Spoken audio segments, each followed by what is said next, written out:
Hello friends, welcome to my Nataraj classes. तो हमने start किया था पॉलिटिकल इलाइट्स। लास्ट में हमने लास्ट के वीडियो में, जिन्होंने पार्ट फर्स्ट नहीं देखा है पहले पार्ट फर्स्ट देखिए, फिर उसके बाद ये वाली वीडियो देखिए। हमने political elite class theory start करी थी। इलाइटिस्ट थ्योरी हम पढ़ रहे थे, जिसमें हमने ये वाले थिंकर्स डिस्कस किए थे इन ए शॉर्ट नोट। तो अब हम इसको ब्रीफ में स्टडी करेंगे कि पॉलिटिकल इलाइट्स क्या है, ठीक है, और इनके डिफरेंट पर्सपेक्टिव क्या हैं इलीट थ्योरी के रिगार्डिंग, और जो एग्जाम के पॉइंट ऑफ व्यू से बहुत इंपॉर्टेंट हैं, बुक्स हैं, उनके कोड्स हैं, आपको पूछे जाएंगे, उनकी फिलॉसफी, उनके पर्सपेक्टिव, वो सब हम इस वीडियो में डिस्कस करेंगे। अब पॉलिटिकल इलीट, ये जो पॉलिटिकल इलीट क्लास थी, मैंने आपको बताया था कि ये पॉपुलेशन में से ही, होल पॉपुलेशन में से ही एक तो इलाइट थे और एक मासिस थे। इलाइट जो हैं वो रूल करते हैं, ठीक है। अब यहाँ पे जो इलीट क्लास है stands for the classical doctrine. देखो, क्लासिकल डॉक्ट्रिन के अकॉर्डिंग क्लासिकल्स वाले इलीट क्लास किसको मानते हैं? वो कहते हैं कि इलीट क्लास वो है जो नेचुरल, जिसमें इनइक्वालिटीज ऑफ मैनकाइंड, इसमें नेचुरल इनइक्वालिटीज हैं, ठीक है। क्योंकि बाय नेचर कुछ लोग रूल करते हैं और कुछ नहीं करते। तो ये चीज़ मैंने आपको पहले भी समझाई थी, तो इस वीडियो में भी हम थोड़ा डिस्कस कर रहे हैं। जिन्होंने ये फर्स्ट वीडियो स्टार्ट से देख रहे हैं, जिन्होंने पहली वाली वीडियो नहीं देखी है, तो उसके बाद political theory always reflect political practice. देखो, जब आप पॉलिटिकल थ्योरी पढ़ते हो तो वहाँ पे आपको क्या मिलता है कि वहाँ पे रिफ्लेक्शन रहता है। किस चीज़ का रिफ्लेक्शन रहता है? पॉलिटिकल प्रैक्टिस का। थ्योरी पोर्शन जो है वो आपको प्रैक्टिसेस बताती है, डिफरेंट पर्सपेक्टिव, आइडियोलॉजीज बताती है, कॉन्सेप्ट्स बताती है, की कॉन्सेप्ट्स बताती है। अब जब हम पॉलिटिकल इलीट को स्टडी करेंगे, इनका स्टडी जो रहेगा वो मॉडर्न पॉलिटिकल थ्योरी में आएगा, जिसको हम स्टडी करेंगे। और इसके बहुत सारे थिंकर्स हैं इसमें, जैसे मिचेल है, मैस्कियो है, पेरेटो है, गेसिटो है और बुरहेम है, ठीक है। इसका पूरा नाम जो है जेम्स बुरहेम है, यहाँ पे थोड़ा शॉर्ट में लिखा है सीराइट मिल है। जैसे जो फर्स्ट थ्री हैं हमारे, ये सोशलिस्ट हैं, और ये जो कॉन्सेप्ट था इलाइटिस्ट क्लास, ये सबसे पहले इनको स्टडी किया गया था सोशलिस्ट में, ठीक है, इन्होंने स्टडी किया था। बट उससे पहले भी अगर आपने फर्स्ट वीडियो देखी है तो आपको क्लैरिटी से ये वीडियो समझ आएगी। प्लेटो, मैकियावेली, ये चीज़ें उन्होंने भी मेंशन करी थी। एरिस्टोटल की, कुछ एरिस्टोटल का और प्लेटो की थोड़ी समहाउ सिमिलर नहीं थी।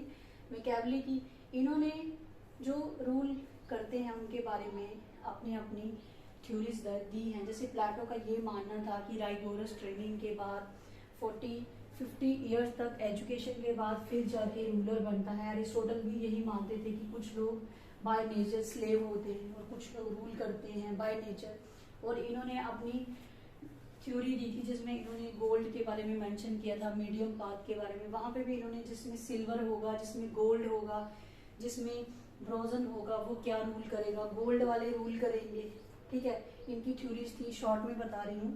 तो ये जो कॉन्सेप्ट था ये पहले से ही इसका ओरिजिन था। लेकिन अभी हम डिस्कस करने जा रहे हैं सबसे पहले सोशलिस्ट को। सोशलिस्ट के क्या व्यूज थे रिगार्डिंग इस थ्योरी के, तो हम इसको स्टार्ट करते हैं। जस्ट वेट, थोड़ा इसको रब करने की जरूरत है। सबसे पहले हम ये थ्री थिंकर्स देखेंगे, इन तीनों की क्या फिलॉसफी थी इलाइटिस्ट थ्योरी में, इनका क्या कंट्रीब्यूशन था। हमने फर्स्ट वीडियो में भी देखा है इसका कंट्रीब्यूशन, नो डाउट। बट यहाँ पे हम क्या करेंगे, थोड़ा इलेबोरेट करके डिस्कस करेंगे, ताकि एग्जाम में कोई भी क्वेश्चंस आपसे छूटे ना, ठीक है। तो हम स्टार्ट करते हैं सबसे पहले जो इसकी पेरेटो के बारे में स्टडी करेंगे। सबसे पहले पेरेटो को क्या फिलॉसफी थी, मैंने फर्स्ट वीडियो में भी इसके बारे में डिस्कस किया है, फिर से इस वीडियो में ब्रीफ डिस्कशन होगी। पेरेटो जो थे उनकी एफर्मेशंस बहुत स्ट्रॉन्ग थी, जो मैंने पहले भी बताई थी। History is the graveyard of aristocracy, ठीक है। ये कहते हैं हिस्ट्री क्या है, ग्रेवयार्ड है एरिस्टोक्रेसी का। और इनकी जो थ्योरी थी circulations of elite, circulations of elite, इन्होंने ये थ्योरी दी थी। और इन्होंने क्या कहा था, एक पावर में आएगा दूसरा जाएगा। तो इनके व्यूज ये थे कि सर्कुलेशंस ऑफ इलाइट जो है वो होता रहेगा। और उसी के रिगार्डिंग इन्होंने अपनी फिलॉसफी को बताया था। पेरेटो का अगर हम प्रिंसिपल्स देखें, एफर्मेशंस देखें, तो उनका इन शॉर्ट ये मानना था कि हमारी इस डेमोक्रेसी में एक पावर इलाइट आती है तो दूसरी जाती है, ठीक है। और उनका ये जो सर्कुलेशन ऑफ इलाइट था बाद में जाके ये क्या बना, ये बेस बना किस थ्योरी का, सर्कुलेशंस ऑफ इलाइट का। क्योंकि पेरेटो इलाइट्स को क्या मानते थे, रैशनल, उनके लिए ये रैशनल थे, ठीक है। इसीलिए इनको क्या माना जाता है, इनको इलाइटिस्ट माना जाता है, क्योंकि ये रूल करते हैं लोगों के ऊपर। और इनका ये मानना था कि ये जो लोग रूल करते हैं ये जरूरी नहीं है कि हाई क्लास से ही आएंगे। ये कहते हैं कि हायर टू लोअर भी हो सकते हैं ये लोग, और लोअर टू हायर भी, ठीक है। क्योंकि इलाइटिस्ट थ्योरी ये मानती है कि नेचुरली स्पेशलिटीज होती हैं एक इंसान में जो इलीट क्लास में आते हैं, प्रेजेंट करते हैं, रूल करते हैं। और ये भी यही मानते थे अपनी सर्कुलेशंस ऑफ इलाइट में कि क्या है, लोअर टू हायर और हायर टू लोअर भी हो सकता है। जरूरी नहीं है एक इंसान रूल कर रहा है, ठीक है, उसके आगे वही रूल करेगा। ये भी हो सकता है कि उसके मासिस में से निकल के ही कोई आए और रूल करे, ठीक है। फिर हम देखेंगे जस्ट वेट।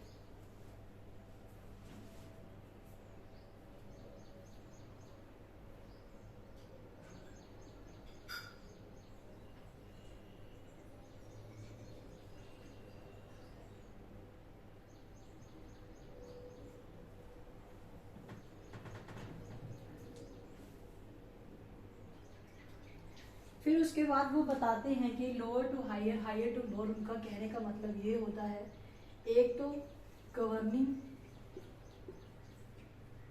इलाइट होते हैं और दूसरे नॉन गवर्निंग इलाइट। और इन्हीं के बीच में इनका सर्कुलेशन ऑफ इलाइट का कॉन्सेप्ट ये बताना चाहते हैं।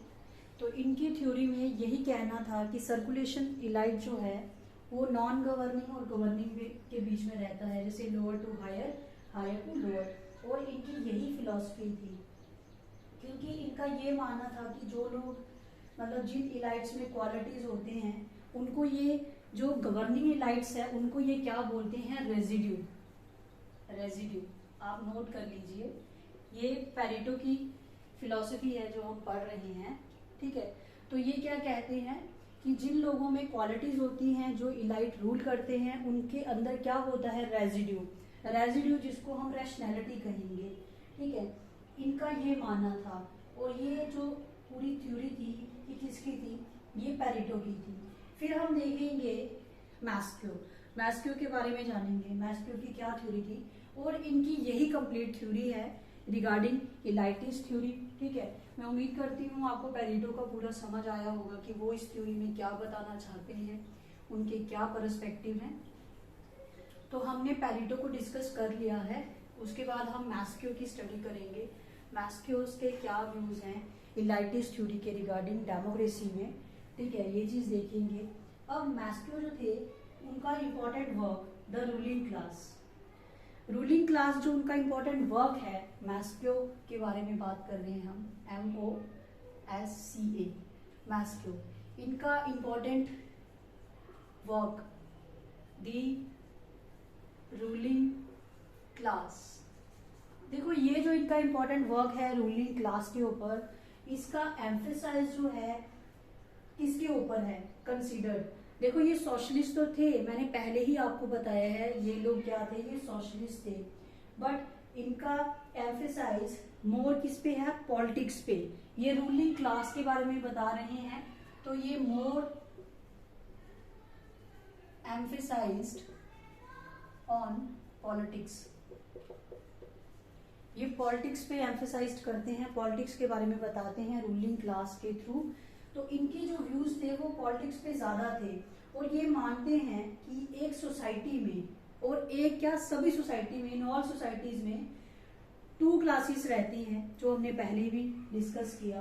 अब ये जो 2 क्लासेस हैं ये कौन है, एक तो वो लोग होंगे जो रूल करेंगे, ठीक है, फर्स्ट जो रूल करेंगे, 2 क्लासेस इनके अकॉर्डिंग, फर्स्ट वो होंगे जो रूल करेंगे, ठीक है, और दूसरे जो रूल्ड करेंगे, ठीक है। फर्स्ट क्लास जो है वो क्या होगी, न्यूमरस होगी। क्यों, क्योंकि देखो इलाइटिस थ्योरी का जो मेन मोटो था वो ये था कि पावर सिर्फ फ्यूज के हैंड में रहती है, हर किसी के हैंड में पावर नहीं होती। तो इनका भी यही मानना था कि जो लोग रूल करते हैं और वन जो रूल की जाती है, फर्स्ट क्लास जो होती है उसकी न्यूमरस परफॉर्मेंस रहती है, और सेकंड की क्या रहती है, मोर न्यूमरस, उसकी उससे ज्यादा होती है, और इस चीज को कंट्रोल्ड फर्स्ट क्लास करती है, क्योंकि जो रूल्ड करेगा वही उस क्लास को क्या करेगा, कंट्रोल करेगा। इनका ये मानना था, और ये जो इनकी फिलॉसफी थी ये रूलिंग क्लास में इन्होंने बताई है, इसका मोस्ट इम्पोर्टेंट वर्क है। और ये सोशलिस्ट होने के साथ साथ ये एम्फेसाइज सोशलिस्ट के जगह पॉलिटिक्स पे देते हैं, ठीक है। मैस्क्यू की जो 2 क्लासेस थी, one class counts on the loop of on the cooperation of other class. देखो एक क्लास को काउंट किया जाएगा जब दूसरी क्लास क्या करेगी, कॉपरेशन करेगा, ठीक है। अब यहाँ पे जो इनकी रूलिंग क्लास है उसको नीड है support of the ruled class. आपको बोर्ड अच्छे से दिख रहा है, मैं थोड़ा साइड पे हट गई हूँ। उसके बाद आप देखिए यहाँ पे इन्होंने एक चीज मेंशन करी है, जो पॉलिटिकल फोर्सेस हैं इनके अकॉर्डिंग, ठीक है, political forces to possess quality that in physics is knowing the name of इंट्रिया। अब देखो मैंने रेजिड्यू आपको पैरेटो के लिए समझाया था, यहाँ पे एक वर्ड है INTERIA, इंट्रिया। ये वर्ड एग्जाम में पूछा गया है, ये वर्ड 2-3 पेपर में, अगर आप पुराने पेपर उठा के देखोगे पॉलिटिकल साइंस में, तो ये जो इंट्रिया वर्ड है इसको पूछा गया है। और ये क्या है, एविडेंस फ्रॉम द फैक्ट, ठीक है। इस वर्ड को हम क्या बोलेंगे, एविडेंस फ्रॉम द फैक्ट। और ये जो इलाइट है इनमें टेंडेंसी रहती है इस्टेब्लिश करने की, ठीक है, क्या एविडेंस को ये इस्टेब्लिश करते हैं फैक्ट्स से। और यहाँ पे replacement can not be denied, यहाँ पे हम रिप्लेसमेंट डिनाइड नहीं कर सकते, ठीक है। ये जो इंट्रिया वर्ड है ये बहुत इंपॉर्टेंट है, ये एग्जाम में पूछा गया है। अब यहाँ पे क्या रहता है कि ये फोर्सफुली क्या करते हैं, एसर्टेड करते हैं, जो होल हमारी हिस्ट्री होती है civilised mankind come down to a conflict between. देखो ये जो रूलिंग क्लास है, कौन रूल करेगा, कौन इसके बाद पावर में आएगा, ये कंफ्लिक्टिंग कंडीशन में रहती है, ठीक है। तो मैस्क्यू का जो इम्पोर्टेंट वर्क है द रूलिंग क्लास, जिनमें उन्होंने 2 क्लासेस को काउंट किया है, फर्स्ट जो रूल करेंगे और फर्स्ट जिन पे वो रूल करेंगे। फर्स्ट क्लास को काउंट किया है वो न्यूमरस है, और सेकंड जो है वो मोर न्यूमरस है, ठीक है। इनका यही आइडिया है, और इसी आइडिया के साथ इंट्रिया वर्ड जैसे पैरेटो ने रेजिड्यू को यूज किया है, तो इनका जो वर्ड है क्या है, इंट्रिया, ठीक है। अब हम देखेंगे रॉबर्ट मिकेल। अब most important work Robert Mikel का क्या व्यूज है रिगार्डिंग इलाइटिस थ्योरी ऑफ डेमोक्रेसी, तो ये आपको समझ आया होगा अच्छे से। बाद में हम इनकी बुक्स को एक बार देख लेंगे, ठीक है। अब मिकेल की बात करेंगे, रॉबर्ट मिकेल, ठीक है। अभी मैंने ये मैस्क्यू को हम डिस्कस कर चुके हैं, इसको हम हटा देते हैं ताकि आपको क्लैरिटी रहे। अब इनका most important work iron law of oligarchy, ये आपको पता होगा, बहुत बार पूछा जाता है, ऑयरन लॉ ऑफ ओलिगोर्ची, ठीक है। इनका ये व्यूज हैं और ये इनकी राइटिंग्स हैं, ऑयरन लॉ ऑफ ओलिगोर्ची। इसमें ये क्या बताते हैं पैरेटो, ये क्या बताते हैं, रिपीटिशन बताई गई है किसकी, रॉबर्ट मिचेल। रॉबर्ट मिचेल ने क्या किया है, रिपीटिशन की है ऑर्गेनाइजेशनल अप्रोच ऑफ मैस्क्यू की। मैस्क्यू की ऑर्गेनाइजेशनल अप्रोच की रिपीटिशन इनके वर्क्स में बताई गई है। और ये इनका जो वेल नोन वर्क है पॉलिटिकल पार्टीज लेड डाउन। अब देखो इनका वेल नोन वर्क जो हम पढ़ चुके हैं पॉलिटिकल पार्टीज, उनका एम्फिसाइज यहाँ पे आपको देखने को मिलेगा। इनकी और उनकी फिलॉसफी समहाउ सेम थी। अब हम इस चीज को डिस्कस करने जा रहे हैं, तो आपको पहले ये पता होना चाहिए, ठीक है। अब देखो इनके अकॉर्डिंग, इनके व्यूज के अकॉर्डिंग एवरी ऑर्गेनाइजेशन, देखो हर एक ऑर्गेनाइजेशन में क्या है, चाहे उसका कोई भी साइज क्यों ना हो, लीडरशिप बिकम नेसेसरी। लीडरशिप बहुत जरूरी है इनके अकॉर्डिंग, ठीक है। लीडरशिप में ही कौन आती है, इलाइट क्लास आती है, ठीक है, ये बोलते हैं। और इन्होंने इनका जो सेंट्रल वो है इलाइटिस्ट का, इन्होंने power breeds power and this forms the central tenets of liberalism. Sorry, elitist, इन्होंने पावर का कॉन्सेप्ट बताया है, क्योंकि ऑयरन लॉ ऑफ ओलिगार्ची का जो कॉन्सेप्ट इन्होंने दिया है वहां पे ये बोलते हैं power breeds power, power breeds power, इनका ये व्यूज है। और मिचेल का दूसरा वर्क हम देखेंगे इंपॉर्टेंट, मास माइंड। इन्होंने मास माइंड दिया है, ठीक है। इनकी बुक्स पूछी जाती हैं, इसीलिए आप इन पे फोकस करिए। मास माइंड में इन्होंने डेमोक्रेसी के बारे में बात करी है, डेमोक्रेटिक। अब ये जो डेमोक्रेटिक है, इनमें इनका क्या कहना है, जो डेमोक्रेटिक करंट हिस्ट्री होती है वो रिसेंबल्स करती है सक्सेसिव वर्क में। इनका ये मानना था कि जो डेमोक्रेटिक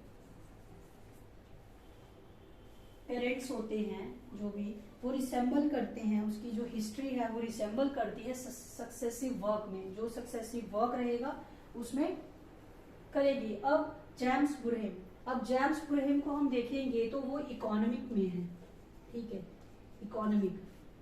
और उनकी अप्रोच क्या है, इकोनॉमिक है।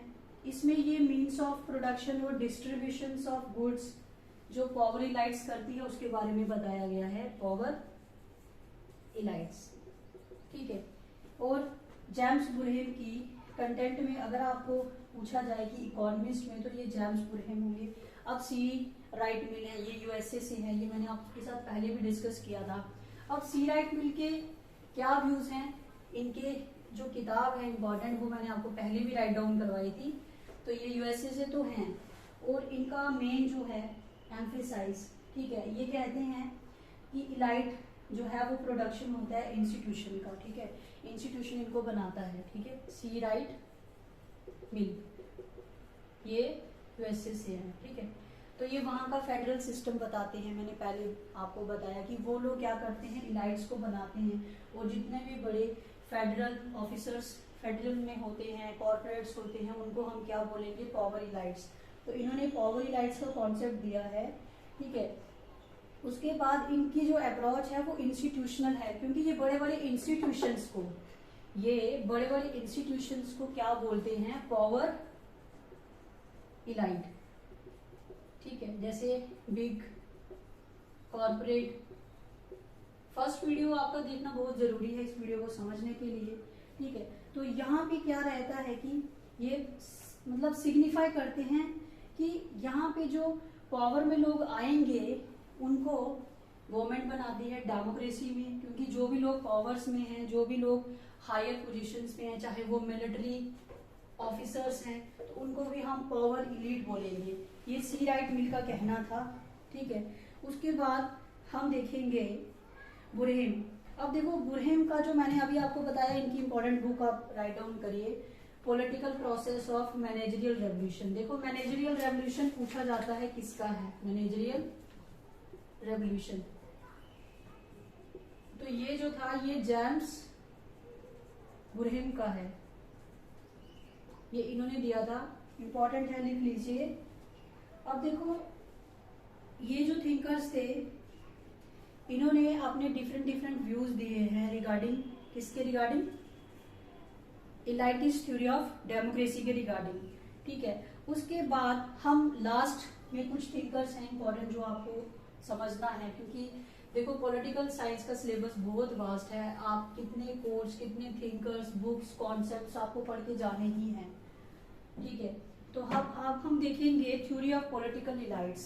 अब पॉलिटिकल इलाइट्स गैसेट, अब ये जो गैसेट थे इनका पूरा नाम है ओर्टीजा, ऑर्टिजा वाई गैसेट। ये डेवलप करते हैं, ठीक है। इनका जो डेवलप था थ्योरी ऑफ पॉलिटिकल इलाइट, इनकी थ्योरी है political elite. Political elite theory ये देते हैं अपनी, और इस थ्योरी में ये क्या बताना चाहते हैं, ये सुपरफिशियल बताते हैं डॉगमा ऑफ द मासेस। ये dogma of the masses, dogma of the masses, ये चीज ये इसमें बुक में बताते हैं। और ये क्या बोलते हैं कि कभी भी मासेस रिवोल्ट कर सकते हैं, ये मासेस को रिवोल्ट करने के लिए बताते हैं, ठीक है। क्यों करेंगे revolt? When aristocracy became corrupt, very very important, क्योंकि बाकी वाले जो हमने पढ़े हैं किसी ने भी रिवोल्ट के बारे में कुछ नहीं बताया है। इन्होंने बोला है जब भी एरिस्टोक्रेसी क्या बन जाएगी, करप्ट बन जाएगी, तो मासेस क्या करेंगे? रिवोल्ट करेंगे, ठीक है। और रिवोल्ट जो करेंगे, वो जो रिवोल्ट होगा वो रूल्ड बाय एरिस्टोक्रेसी, और उस रिवोल्ट से क्या होगा? कॉम्पिटेंट एरिस्टोक्रेसी क्या आएगी, और ज्यादा बेहतरीन एरिस्टोक्रेसी आपके पास आएगी। और मासेस फिर से क्या कर सकते हैं? नए कॉम्पिटेंट को लाने के लिए उसको रिमूव कर सकते हैं, और हर बार नई एरिस्टोक्रेसी, न्यू एरिस्टोक्रेसी आएगी, ठीक है। उनका ये मानना था।